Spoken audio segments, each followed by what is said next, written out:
눈에 보이지도 않는 바이러스는 전염병을 일으키는 주요 병원체입니다. 이들은 다양한 종류의 생물의 힘을 빌어 종에서 종으로 퍼져나갑니다. 그중 대표적인 것이 조류독감, 메르스, 에볼라, 지카 바이러스입니다. 이들은 다 동물과 인간 사이에 상호 전파되는 대표적인 인수 공통 감염병이라 할 수 있습니다. 이 중 최근 전국 각지에서 축산 농가에 큰 피해를 입히고 있는 조류독감에 대해서 먼저 알아보죠. 조류독감은 닭, 오리, 야생조류 등의 조류가 걸리는 급성 바이러스 질병입니다. 이들 바이러스의 보균체는 철새지만 사람에 의해서도 이 바이러스가 다른 곳으로 옮겨진다고 추측되고 있습니다. 면역력이 강한 철새는 조류독감을 이겨낼 수 있는 체력이 있습니다. 하지만 양식장에서 자란 닭이나 오리는 바이러스 감염에 취약할 수밖에 없죠. 또한 대량 사육되는 농장에서는 전염이 더 빨리 일어나면서 집단 폐사가 발생할 수밖에 없는 거죠. 바이러스 때문에 이게 무슨 고생이야? 바이러스로 고생하는 게 너뿐만은 아니야. 인수 공통 전염병의 매개체 구실을 하는 동물 중 하나는 바로 박쥐입니다. 박쥐가 옮기는 바이러스는 다양합니다. 그동안 메르스 바이러스를 전파한 숙주로 낙타를 꼽아 한때 낙타가 격리되는 순환을 겪기도 했었습니다. 그러나 연구 결과 메르스 바이러스는 박쥐의 몸에서 낙타로 옮겨갔고 다시 사람을 감염시킨 것으로 밝혀졌습니다. 또한 중증 급성호흡기 증후군인 사스의 숙주는 사양 고양이로 에볼라 바이러스의 근원은 모기로 알려져 있었는데요. 이들 바이러스의 근원지도 모두 박쥐로 밝혀졌습니다. 메르스, 사스, 에볼라 바이러스의 배후에 나 박쥐님이 계셨다는 말씀. 아이고, 그만 뻐기고 내게 일어나는 바이러스가 얼마나 강력한지 더 들어보라고. 조류 인플루엔자는 병을 일으키는 정도에 따라 고병원성, 약병원성, 비병원성 세 종류로 구분됩니다. 일반적으로 인플루엔자 바이러스에 감염돼서 닭이나 오리 등이 75% 이상이 폐사되면 이를 고병원성이라고 규정하게 됩니다. 이 바이러스만의 특징은 일반적으로 이제 이게 RNA 바이러스라는 것입니다. RNA 바이러스는 DNA 바이러스에 비해서 굉장히 변이를 쉽게 할 수 있는 거. 그러니까 지카 바이러스, 에볼라 바이러스, 그다음에 메르스 바이러스 이런 것들이 다 RNA 바이러스고, 그다음에 인플루엔자 바이러스는 그 RNA를 그 자기 유전체로 갖고 있으면서 유전체가 8조각으로 절편으로 구성되어 있습니다. 그래서 그 8조각이 하나의 바이러스 그 파티클 안에 들어있는 형태로 존재하는데, 다른 종류의 바이러스 인플루엔자가 오면 얘네들이 서로 믹스돼 가지고 변이가 쉽게 일어난다는 특징을 갖고 있습니다. 실제로 인간에게서도 조류 인플루엔자의 감염이 일어난 사례가 있습니다. 이번에 우리나라에서 발생한 H5N6형 AI는 중국에서는 2014년부터 2016년 11월 23일까지 16명이 감염되었고 그중 10명이 사망하였다고 보고되었습니다. 그런데 여기서 H5N6라는 이름은 무엇을 의미하는 걸까요? 인플루엔자 바이러스의 표면에는 HA와 NA 두 종류의 항원 단백질이 존재합니다. HA는 H1에서 H18까지 18가지가, NA는 N1부터 N11까지 존재하는데요. 인플루엔자 바이러스는 HA와 NA의 조합에 따라 인플루엔자 바이러스의 A형이 결정됩니다.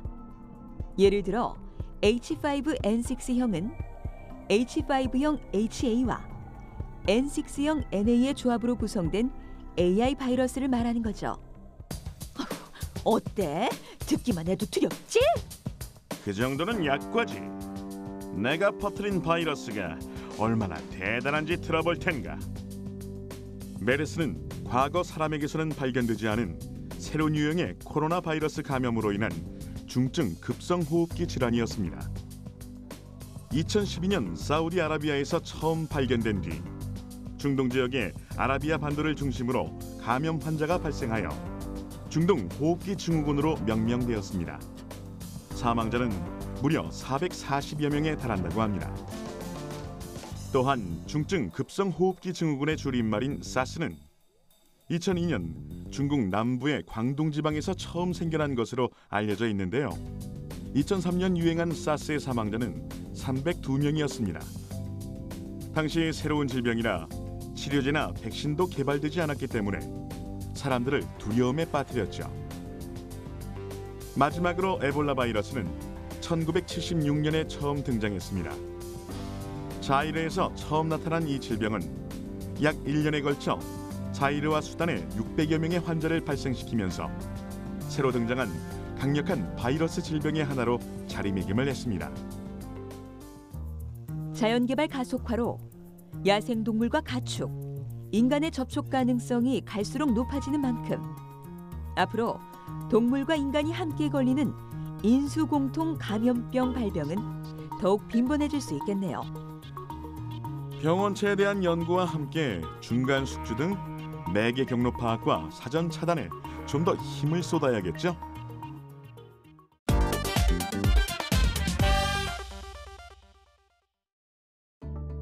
겨울철에는 해마다 찾아오는 반갑지 않은 손님이 있습니다. 바로 바이러스죠. 최근 A형 인플루엔자가 확산되고 있어 국가적으로 대대적인 비상이 걸리기도 했습니다. 인플루엔자 바이러스는 A형, B형, C형이 있습니다. 일반적으로 가장 많이 유행 발병하는 것은 A형입니다. 반면 B형은 일정한 지역에 한정돼서 발생하는데 A형에 비해 그 발생 기간이 다소 늦는다고 합니다. A, B형 모두 일반적인 독감 증상을 보이지만 C형의 경우 감염 시 증상이 미미해 현재까지 사람에게 별로 문제가 되지 않는다고 합니다. 우린 사람들을 괴롭히는 독감 형제. 그중 가장 힘이 센 건 나 A형 바이러스라고. A형 인플루엔자 바이러스가 변이가 잘 일어나기 때문에 전염성이 뛰어나다고 할 수 있습니다. 특히 1918년 5천만 명의 목숨을 앗아간 스페인 독감과 1968년에서 1969년 사이 100만 명의 사망자를 낸 홍콩 독감의 원인으로 꼽힙니다. 보통 감기를 독감과 혼동하기 쉬운데 감염 경로부터 독감과 감기는 차이를 보입니다. 감기는 이미 걸린 환자의 호흡기를 통해 배출된 바이러스가 손을 통해 접촉되었을 때 감염되는 경우가 대부분입니다.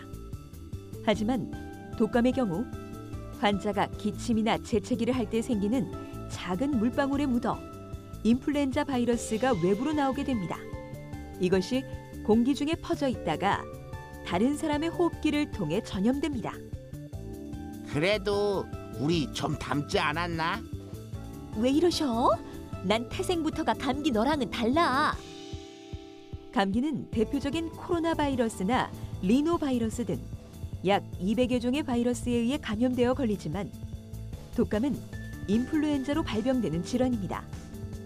특정 바이러스에 의해 감염되기 때문에 독감은 예방접종을 통해 충분히 예방이 가능한 것이죠.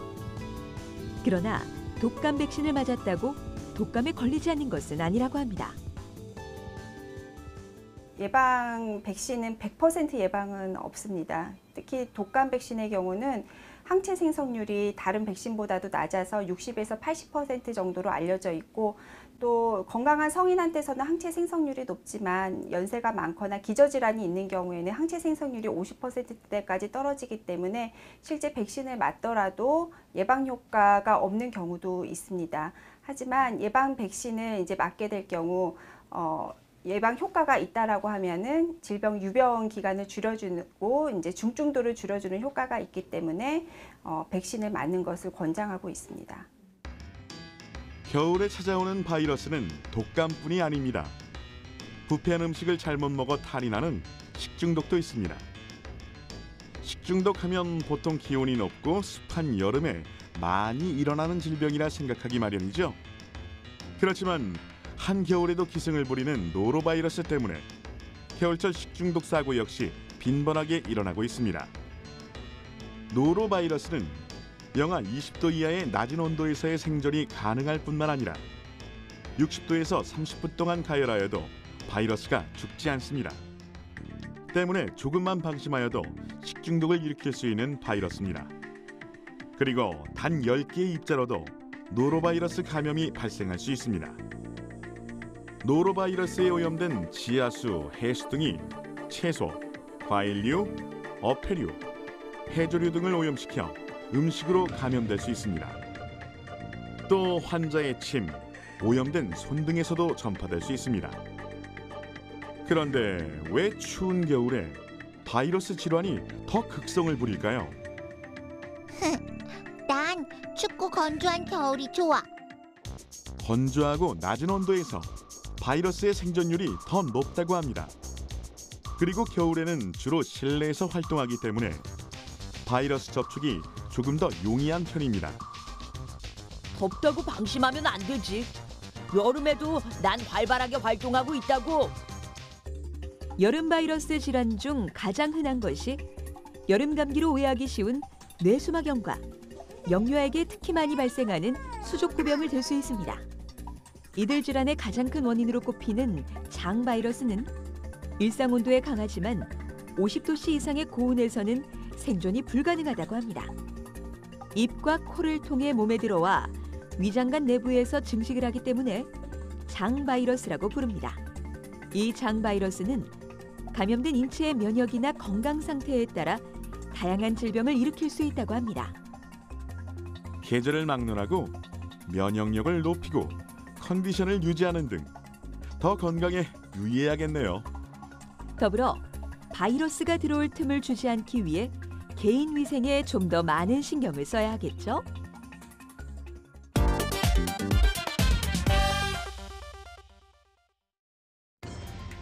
우리 몸에는 여러 바이러스가 잠복해 있습니다.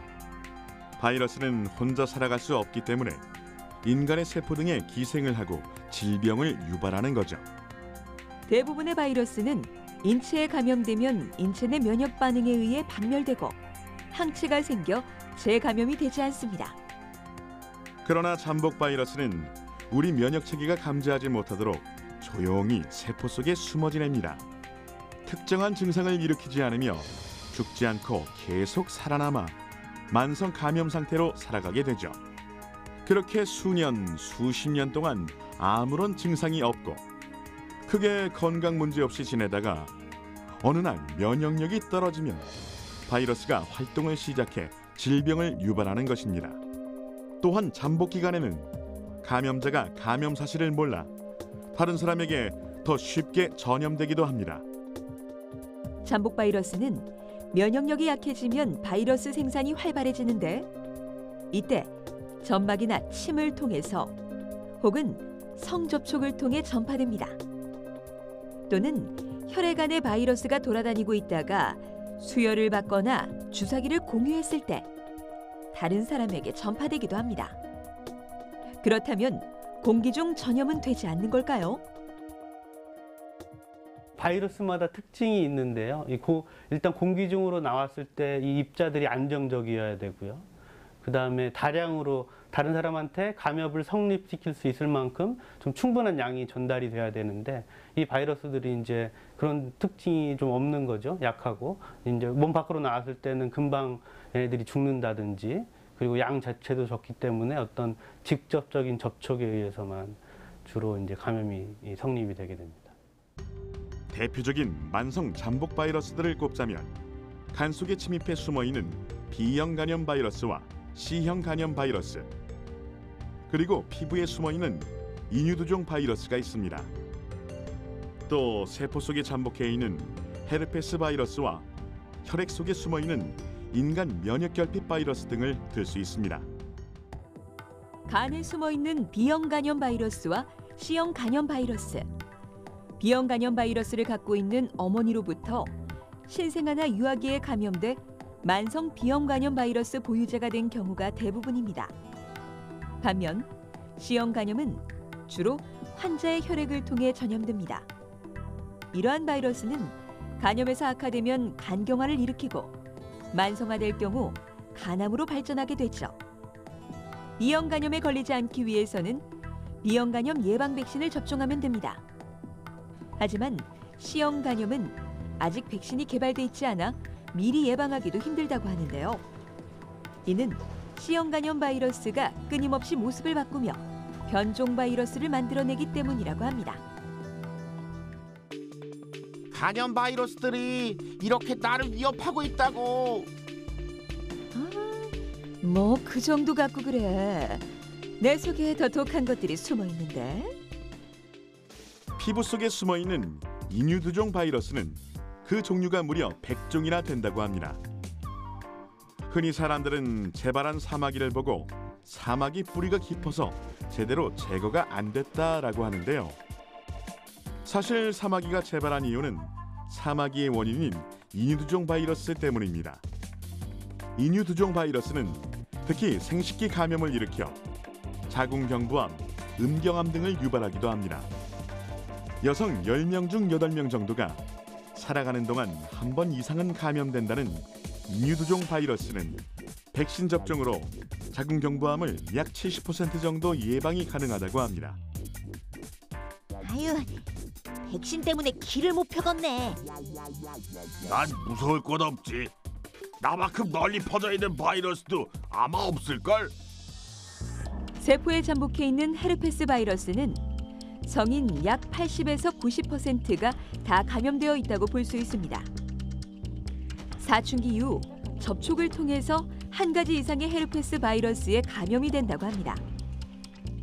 사람에게 질병을 일으키는 것은 8종인데 그중 우리가 주목해야 할 바이러스는 1형, 2형, 3형입니다. 단순 포진으로 입가나 눈가 물집의 원인이 되는 게 1형과 2형입니다.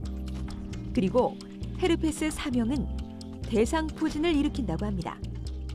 이쯤만 듣고 헤르페스 바이러스를 물집 정도로 가볍게 생각한다면 큰 오산. 감마 헤르페스 바이러스는 인체 면역력이 떨어지면 활동을 시작하는 바이러스로 폐암이나 피부암인 카포시 6종 등을 유발하는 것으로 알려져 있습니다. 나도 무서운 놈이라고. 몸 조심하는 게 좋을걸? 네가 아무리 그래봤자 사람들은 너보다 나를 더 두려워할걸? 혈액 속에 숨은 잠복 바이러스는 인간 면역결핍 바이러스, 이른바 에이즈인데요. 대부분 성접촉으로 감염되는 인간 면역결핍 바이러스는 잠복 기간이 길고 뚜렷한 증상이 없어 감염 자체를 모르다가 뒤늦게 발견하는 경우가 많습니다.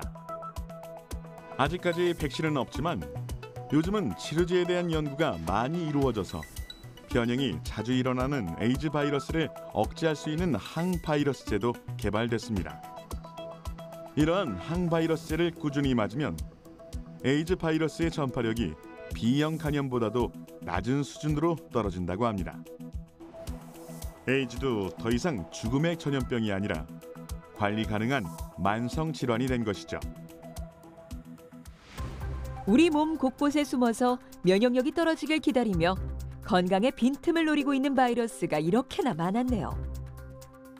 우리가 수많은 바이러스와의 전쟁에 있어서 승리를 잡아 건강을 지키는 방법은 방어 무기인 면역력을 높이는 것뿐이겠죠.